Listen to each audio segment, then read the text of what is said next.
menjalin atau usaha menjalin hubungan kekeluargaan, menjalin hubungan antar sesama yang masih ada ikatan nasab, ada ikatan kekeluargaan. Baru kemudian kata silaturahim itu yang terpakai. Memang maknanya sama, untuk menghubungkan antar sesama, akan tetapi lebih khusus sifatnya yang silaturahim, yang ada kaitannya dengan nasab atau hubungan kekeluargaan. Jadi seandainya nantinya ada terdengar kata-kata kunjungan silaturahim Bupati Lombok Timur dengan Mas Pemuda Pesantren, berarti saya bukan Pak Bupati. Jadi yang benar, kalau tidak ada hubungan kekeluargaan antara dua orang atau dua kelompok yang berbeda yang ingin menjalin hubungan, maka namanya silaturahmi jika tidak ada hubungan kekeluargaan. Ini yang perlu yang pertegas, karena banyak terjadi di beberapa pertemuan 3 bulan terakhir yang sempat saya hadiri. Kata-kata ini sering terpakai dan diperuntukkan pada posisi yang kurang tepat. Bismillahirrahmanirrahim. Apa sebenarnya yang membedakan antara rahmi dengan ar-rahim? Di sini merupakan fondasi utama dalam kita melakukan apapun. Ketika sebuah pekerjaan yang tidak diawali dengan kata-kata basmalah, maka pekerjaan yang kita lakukan faqad abtala, akan terputus dari rahmat Allah. Apa maksudnya? Di kata-kata di kalimat basmalah di sana ada 2 sifat Allah, Ar-Rahman, Ar-Rahim. Bismillahirrahmanirrahim, dengan menyebut nama Allah yang Maha Pengasih lagi Maha Penyayang. Ini kita pakai terjemahan dulu. Dengan menyebut nama zat Allah yang bersifat Ar-Rahman. Apa makna Ar-Rahman? Saya tanya kayak dulu yang pondok ini. Apa Ar-Rahman? Arti Ar-Rahman yang Maha Penyayang Pengasih. Apa penjelasannya? Apa bedanya pengasih dengan penyayang?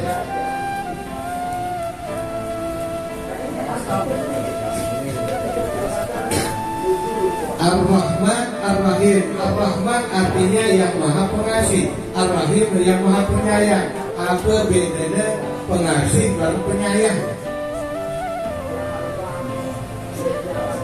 Sehingga engkau kasih sayangku. Apa bedanya kasih dan sayang? Wahai kekasih, wahai, ada kesayang, wahai sayangku. Ada 2 kata, pengasih, penyayang, pemberi kasih dan pemberi sayang, kekasih dan sayang. Apa bedanya? Ini anak-anak muda yang bisa menjawab. Jadi sebanyak dulu ketua panitia ini. Ketua panitia. Dia namanya ungkapan rasa hati kepada anak kembali anak penelan kekasih atau sayangku. Mengasihi, namun sayangku.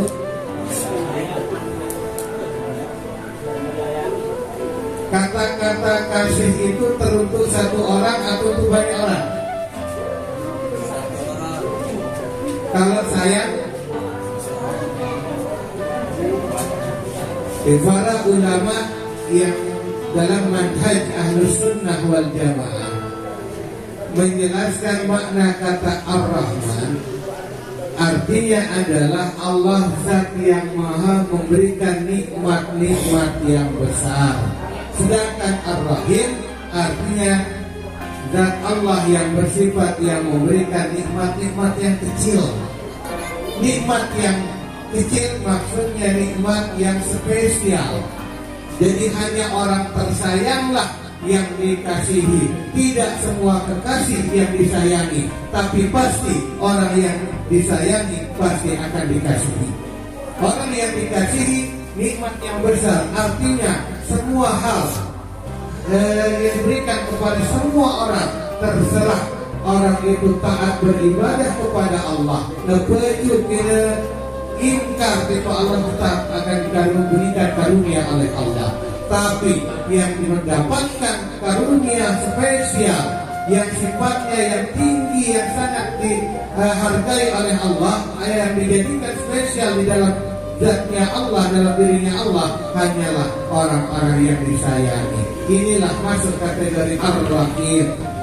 Baru kemudian pengaplikasiannya di dalam kehidupan kita yang lebih dekat, yang lebih harus lebih kita wujud rajut tali hubungan kekeluargaan, tali hubungan antar sesama kita adalah hubungan Ar-Rahim. Baru kemudian hubungan Ar-Rahmi.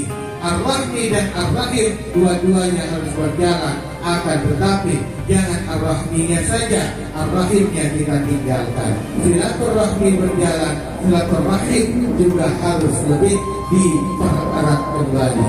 Kembali kepada penjelasan di awal, silaturahmi adalah menjalin hubungan, mempererat hubungan antar sesama yang tidak ada hubungan kekeluargaannya. Sedangkan kalau silaturahim menjalin hubungan antar sesama yang ada hubungan kekeluargaan. Bisa dipahami? Berlanjut, ketika kita bicara Ar-Rahim, kenapa dia dibilang nikmat yang khusus, nikmat yang spesial, karunia yang diberikan oleh Allah? Karena Ar-Rahim ini sifat Allah dititipkan kepada setiap ibu-ibu, setiap kaum perempuan. Ada dititipkan sifat Ar-Rahimnya Allah, sehingga pada diri perempuan pasti memiliki yang disebut kantung rahim. Si mama kira-kira anak rahimnya dia angkut karena dia Rahman.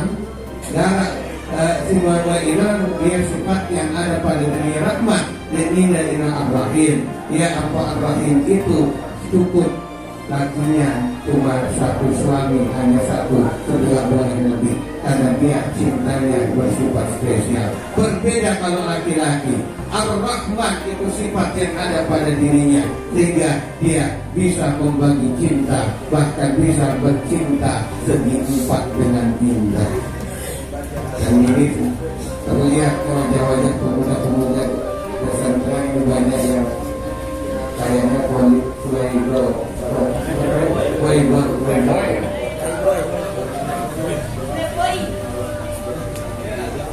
tidak cukup hanya dengan satu wanita ini.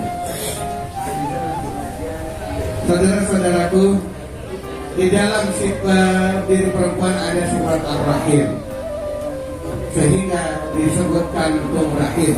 Dan rahim yang ada pada diri perempuan itu dijaga oleh malaikat khusus yang ditugaskan oleh Allah, malaikat yang bernama malaikat rahmat. Ini yang perlu kita pahami, uraian singkat terkait dengan kata asal kata silaturahim dan silaturahmi. Pembahasan tentang hal ini sangat panjang sekali, nanti juga terkait dengan kalau kita perjelas terkait dengan Ar-Rahim ini, nanti kaitannya dengan zakat fitrah, termasuk juga dengan zakat harta yang sudah mulai pada akhir-akhir Ramadan, mulai orang menghitung zakat malnya, dan beberapa hari ke depan sudah mulai orang mengeluarkan zakat fitrahnya. Sehingga kemana diperuntukkan zakatnya ini kembali, atas kata silaturahim dan silaturahim. Tapi saya akan lebih eloknya, lebih bagusnya agar kita interaktif saja, karena permasalahan yang ada pada diri saya, yang saya pernah pahami secara pengalaman, saya yakin tidak aku belum teman-teman muda temui, dan begitu juga apa pengalaman kehidupan yang teman-teman pemuda dan remaja hadapi, pasti dalam diri saya belum pernah saya alami. Akan tetapi secara teoritis hukum agama saya pahami, tapi dalam praktiknya saya belum pernah alami, sehingga saya nanti akan memberikan kepastian hukum kepada teman-teman muda agar tidak bingung dalam menjalankan kehidupan hidup dan kehidupan ini. Sehingga saya berharap ini tausiahnya lebih kita arahkan ke dialog praktik saja. Boleh begitu? Baik, saya cukupkan sebagai adab saya ini sebagai mukadimah, sebagai sholawat. Allah Ta'ala a'lam. Assalamualaikum warahmatullahi wabarakatuh. Waalaikumsalam warahmatullahi wabarakatuh. Yang kami sampaikan kepada Ayahanda Ustaz Ahmad Asgaruddin Sos. Selanjutnya kita akan berdialog.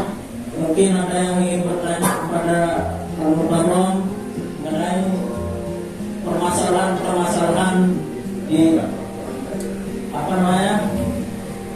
yang kita hadapi selama kita menjalankan hidup di atas dunia ini.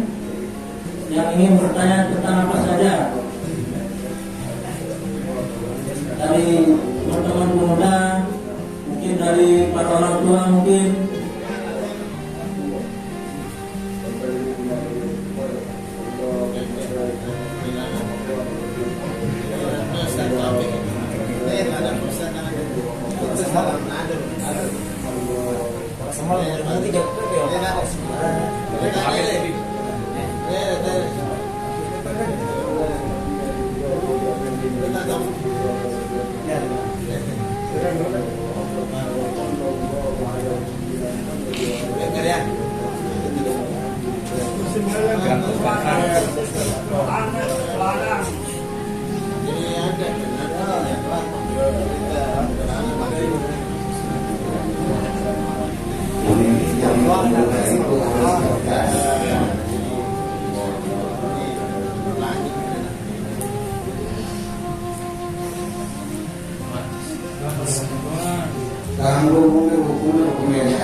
Aku tahun lebaran takbiran dunia mercon. Silakan apa yang teman-teman muda hadapi, ya. Silakan saya.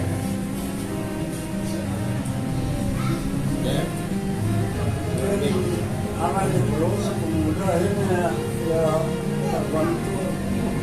masih langsung lalu depan ini kita ada jawab.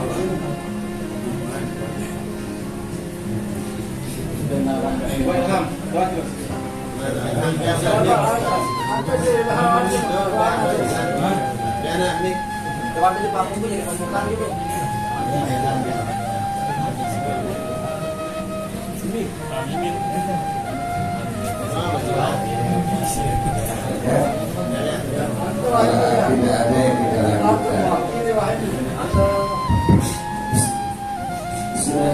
Assalamualaikum warahmatullahi wabarakatuh. Waalaikumsalam warahmatullahi wabarakatuh. Mungkin yang mengakui laku-laku pengunjung ini pertanyaan yang umbi cara berhukum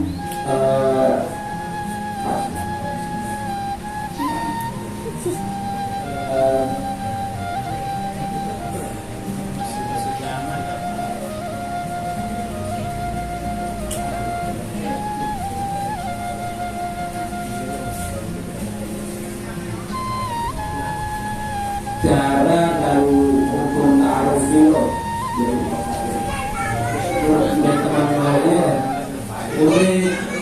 ini caranya dan hukumnya dan salah-salah itu kebanyakan kan kita tuh cuma dia kalau kita serang apakah ini akan ta'aruf.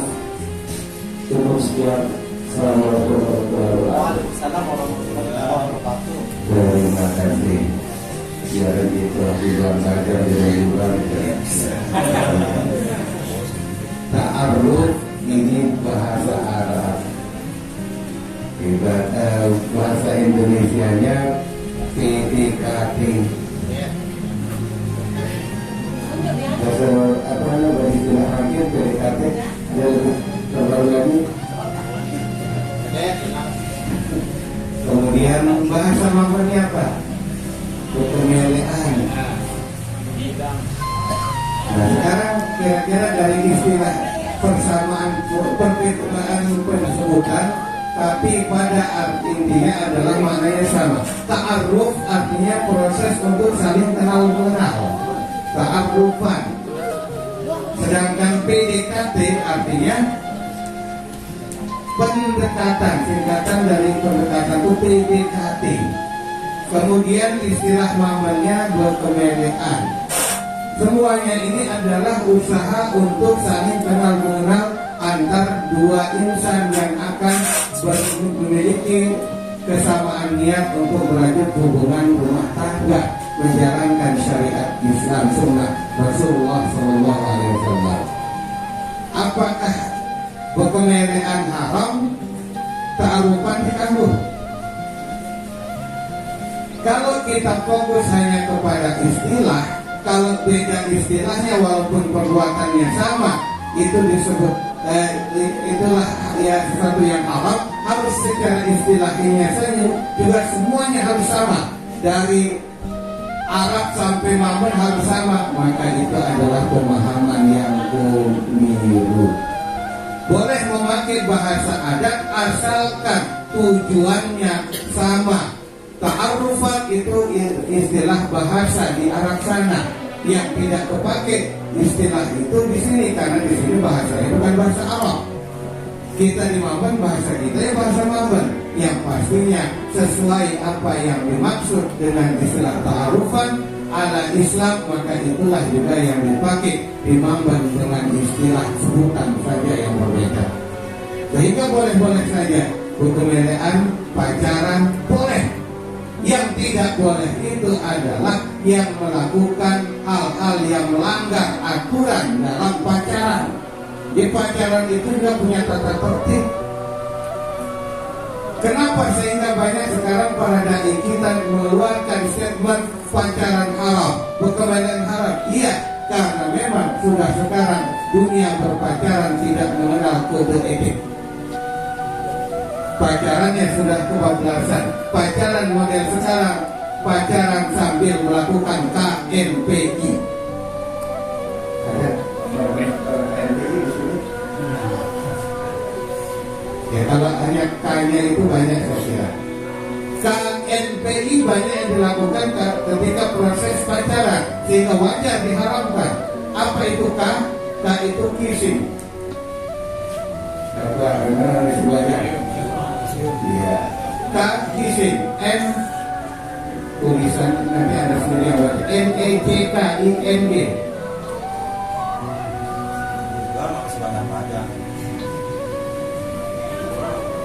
NACK. Aku baca anu. Kemudian yang ketiga V, PETTING. Petting tulisannya. Baru I-nya itu KNPI, I-nya itu intercourse, tendangan finali. Bagaimana tidak haram? Tapi kalau pacaran tetap dengan aturan adat yang meresmikan agama seperti yang terjadi di Mamben, kita bicara adat Mamben yang tidak pernah lepas dari aturan syariat Islam, maka dari mana haramnya berpacaran? Coba Anda tanya orang-orang tua kita, laik dengan ngidam itu dia punya aturan. Satu perempuan ini kamu bidangin isinya enggak banyak, ngantri yang ngidam. Lihat kan orang itu kita dengan ngantrin kemudian langsung jago dan sportif. Ada dari ngantri luar nanti dengan si wanita. Kadang dan tentu lalu kemudian si bidangnya terlalu benar. Dan di situ di protokol berdua tetap ada di dalam pengawasan walinya atau keluarga dari perempuan si bidang ini. Dan cara duduknya bukan dempet-dempetan. Dan kalau sekarang dia ngidam, ini saya yakin lah pengalaman ngidam berat. Dalam dia ngidam ada paling kemelean, pasti berjanji berdaik no baru. bareng dengan lalu terawih terus terkundaknya tak terling.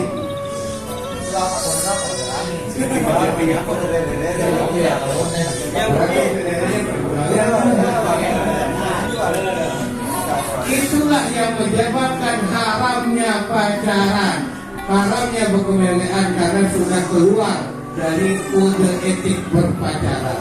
Berpacaran boleh asalkan sesuai dengan aturan proses saling mengenal karakter agar jangan nanti ketika sudah menikah dia tidak saling mengenal yang pada akhirnya menyebabkan penyesalan. Tapi ta'arufan ini atau pacaran ini boleh dilakukan. Yang paling utama adalah terutama proses an-nazarnya, proses saling melihatnya. Boleh ketika sudah benar-benar niatnya akan melangsungkan akad pernikahan. Kalau belum ada niatan bernikah, maka an-nazarnya saling memandangnya belum dibolehkan. Tapi sekarang ini lebih canggih lagi. Memang tidak pernah ketemuan. Proses an-nazar yang saling melihat itu nggak pernah. Saya yakin jarang, apalagi di Ramadan. Tapi yang dilakukan adalah saling bantu. Jadi saling kita bersaling bantu. Terus saling kita berhadapan. Kalau saling bantu, iya. Bagi menjelang sahur, bangun saya mati.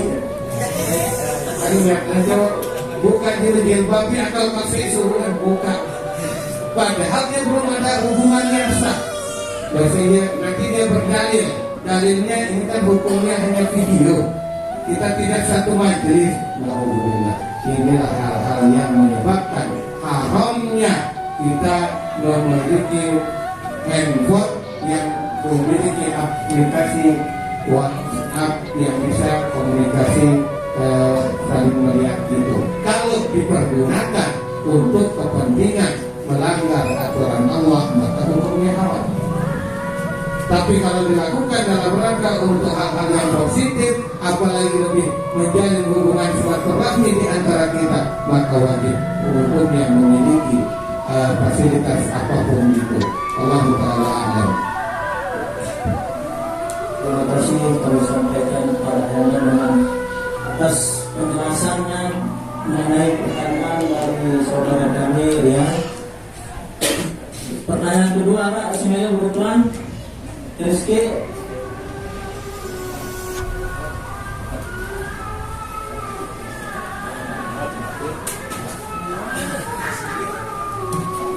Baik, sedikit saya ini pertanyaan sering saya dudukan di kampus bahwa teman-teman saya itu banyak yang bertanya apa bahasa asli dari Al-Quran itu. Nah, sedangkan ketika orang itu menjawab bahasa asli Al-Quran itu adalah bahasa Arab. Nah, karena sifat Al-Quran, karena Al-Quran ini diturunkan oleh Allah. Allah itu mempunyai sifat, Allah itu tidak menyerupai suatu makhluknya. Ketika orang itu menjawab bahasa asli Al-Quran itu bahasa Arab, maka Allah ini adalah hukumlah sifat Allah ini yang Allah itu tidak menyerupai suatu makhluknya. Jadi apa bahasa asli dari Al-Quran ini apa? Demikian.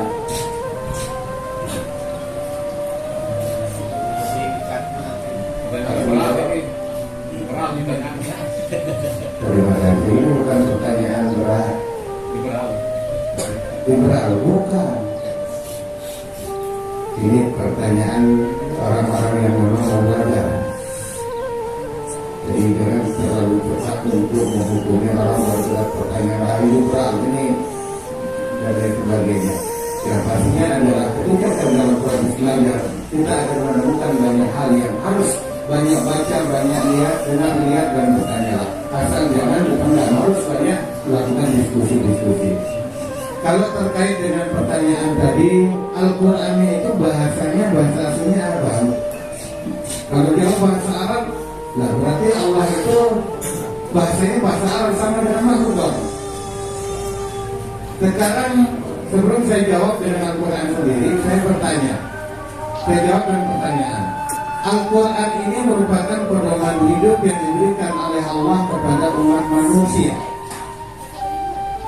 Pedoman hidup untuk manusia.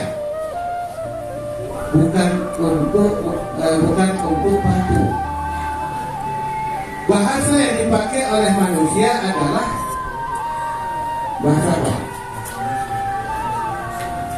Bahasa apa? Bahasa manusia. Dan mungkin manusia memakai bahasa binatang. Karena bahasa Arab ini salah satu bagian dari bahasa manusia, jadi bahasa yang paling utama, maka Allah turunkan Al-Quran untuk manusia memakai bahasa manusia. Karena kalau pakai bahasa binatang ya nggak mungkin dipahami.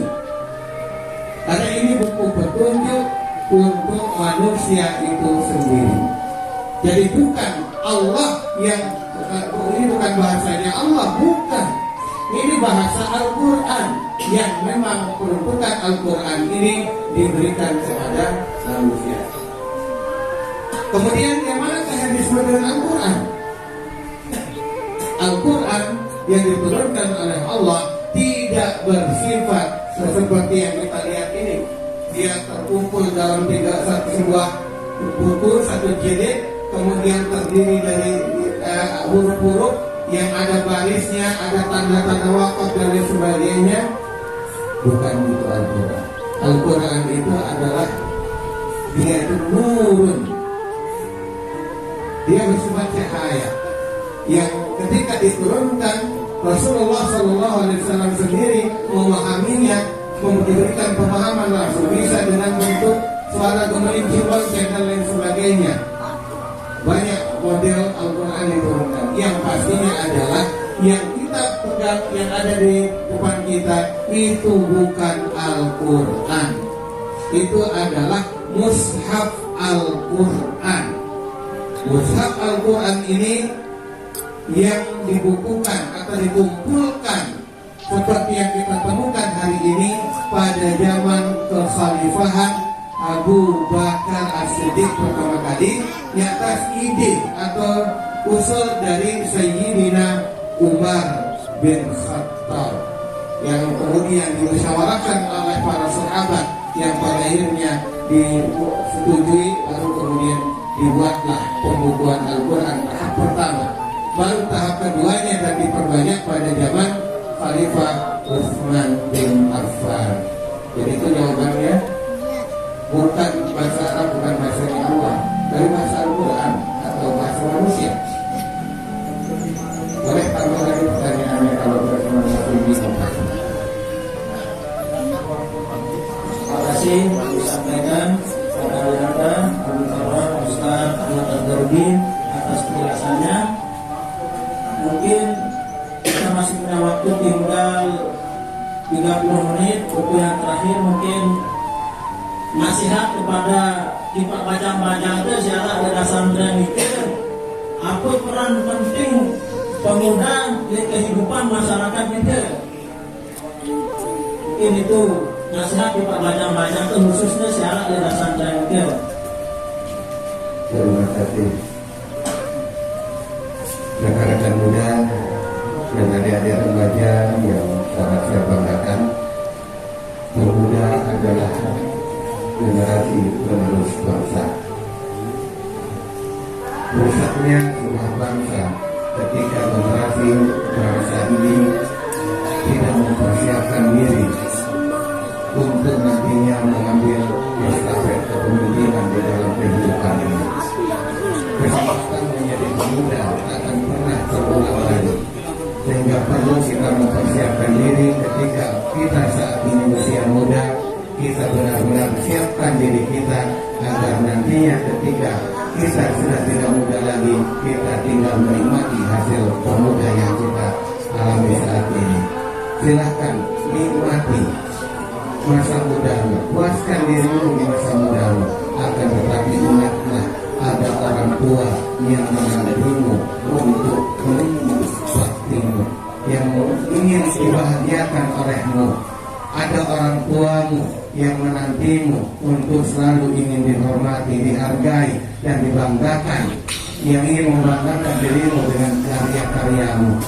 Puaskanlah masa mudamu, nikmati masa mudamu, tapi jangan pernah lupa engkau akan menjadi orang tua yang nantinya ketika hari ini masa mudamu saat ini diliputi dengan hal-hal yang negatif, nantinya dalam sejarah engkau akan tetap diingat dan generasi berikutnya akan selalu mengenangmu dengan perbuatan-perbuatan jelekmu.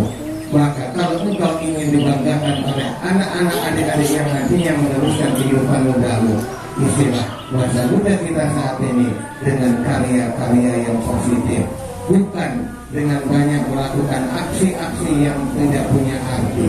Pemuda, apalagi yang hidup di era milenium saat ini, maka kalian harus bisa benar-benar menjadi pemuda milenial. Jangan menjadi pemuda orde lama. Anda hidup di era milenium, maka hiduplah sebagai generasi milenial. Ciri-ciri generasi milenial adalah cara berpikirnya the out of box. Kalau masih cara berpikir kalian teman-teman muda masih in the box, maka itu adalah tanda-tanda kalian adalah pemuda yang ketinggalan zaman. Kalian adalah pemuda jadul, yang pemuda-pemuda kadaluarsa, yang tidak layak hidup di zaman ini. Kalau Anda ingin benar-benar pemuda yang memang layak hidup di era milenium, Anda ingin benar-benar menjadi generasi milenial, berpikirlah dengan cara berpikir the out of box. Bagaimana berpikir the out of box? Nanti ada tahapan-tahapan. Perbanyaklah belajar, dan yang pastinya adalah cara berpikir utamanya, ciri-ciri the out of box ini menyiapkan diri sebagai the agent of change, menjadi agen perubahan. Bukan Anda yang dikilas oleh zaman, tapi bagaimana Anda bisa mewarnai zaman. Anda bisa merubah zaman sesuai dengan apa yang Anda inginkan. Dunia ini terlalu kecil bagi orang yang mengerti tentang hakikat dunia ini. Dunia ini bisa kita usak-atik. Kalau Anda anggap dunia kehidupan ini adalah permainan, mari kita mainkan kehidupan ini. Kalau Anda anggap kehidupan ini adalah sebuah pelarian, maka sebuah tempat berlari, maka berlarilah lebih kencang di dalam kehidupan ini. Kalau Anda anggap kehidupan dunia ini adalah sebuah sandiwara, maka bermain sandiwaralah. Jangan hanya sebagai aktor yang dipermainkan, tapi jadilah pemain inti dan bisa menjadi penulis skenario itu sendiri. Innallaha la yughayyiru ma biqaumin hatta yughayyiru ma bi anfusihim. Allah tidak akan merubah nasib suatu kaum kalau kaum itu tidak pernah punya inisiatif dan usaha untuk berubah dirinya sendiri. Kalau ingin melihat dasar tren ini berubah, caranya sederhana. Jangan hanya mengandalkan doa kalian, tapi yang harus kalian lakukan selain doa adalah punyalah inisiatif dan usaha. Jangan hanya sekedar berwacana, tapi implementasikan dalam kehidupan nyata. Ubahlah kehidupan kalian dari yang kurang baik menjadi lebih baik, maka perubahan itu pasti akan terjadi. Jangan pernah menganggap bahwa tidak mungkin ada perubahan. Allah telah berjanji perubahan itu pasti terjadi kalau kita punya inisiatif dan usaha. Kemudian yang terakhir, ingatlah bahwa cara berpikir paling utama, mindset kalian harus benar-benar berubah. The mindset is doa. Doa adalah musul ibadah. Doa itu adalah kepalanya ibadah. Puncaknya ibadah itu adalah berdoa. Kemudian doa usilahul mu'minin. Doa itu senjata orang yang beriman. Kalau kalian benar-benar berdoa, maka Allah telah berjanji, doa siapapun ud'uuni astajib lakum, pasti akan aku kabulkan. Dan cara berpikir kita itu adalah bagian dari doa kita. Jangan pernah mengatakan pikiran kita atau sesuatu yang kita pikirkan mustahil akan terwujud. Jangan. Orang-orang milenial berpikirnya selalu dengan konteks kalimat nothing is impossible with Allah. Tidak ada yang mustahil di dalam kehidupan ini. Kalau Allah menghendaki sesuatu terjadi, pasti terjadi. Jangan pernah ragu kepada Allah. Tapi Allah akan ragu kepada kita ketika kita ragu kepada Allah. Maka yakinkan diri penuh dengan sepenuhnya, kita akan pasti berubah. Bangunkan nyalimu dengan Al-Quranul Karim. Jadikan Al-Quran menjadi pedoman hidupmu, benar-benar menjadi hidup imammu di dalam kehidupan ini. Insya Allah kita akan meraih kehidupan yang membanggakan, dan kita akan dibanggakan oleh orang-orang tua kita. Paling akhir pesan saya kepada teman-teman muda, berpikirlah out of box, jangan berpikir in the box. Contoh in the box itu adalah kata dalam tempurung. Allah Ta'ala amat. Terima kasih kami sampaikan atas nasihat yang sangat bagus dari hamba Bapak Ustaz Ahmad Asdaudin. Doakan kami, semoga kami para pemuda dan remaja pesantren bisa menjalankan apa yang dinasihatkan tadi oleh Al-Mukarram. Sebagai acara terakhir, yakni tahlil dan doa yang akan dipimpin oleh Dinda Haji Ahmad Ilham, kepada beliau disilakan.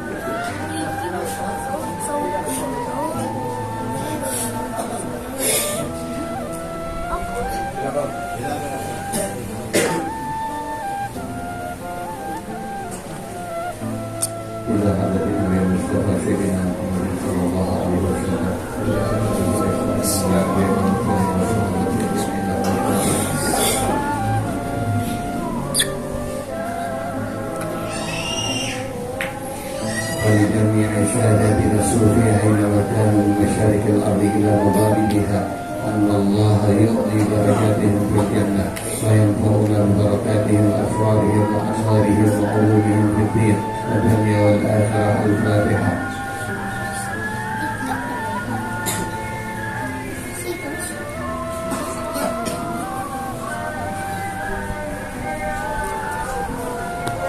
ولكل نية صالحة. الفاتحة.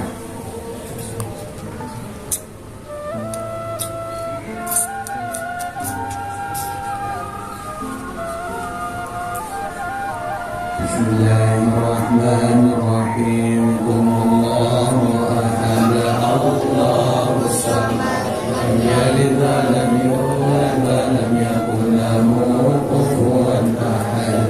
بسم الله الرحمن الرحيم. قل الله أحد الله الصمد لم يلد ولم يولد ولم يكن له كفوا أحد.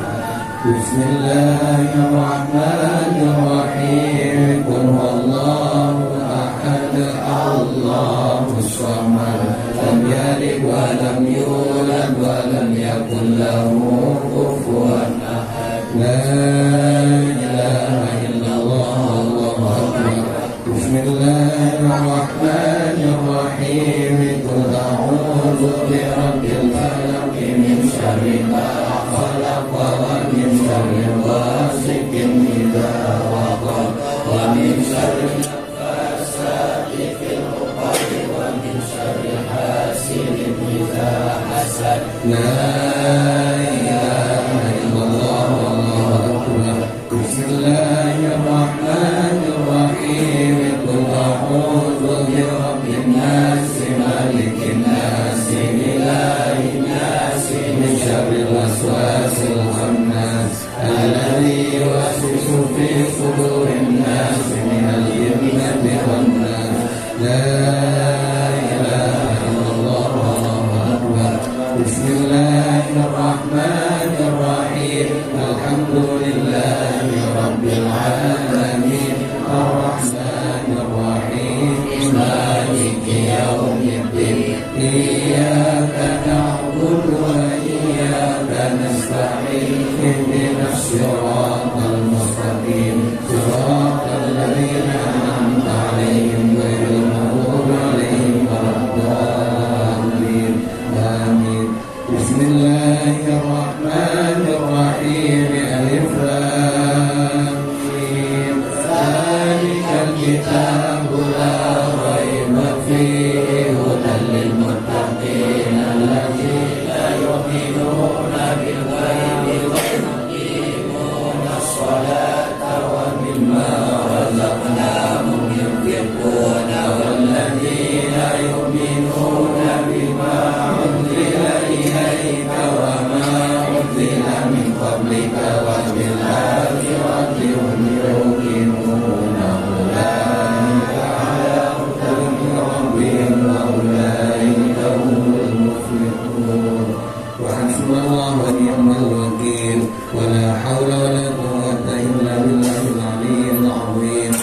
Astagfirullah.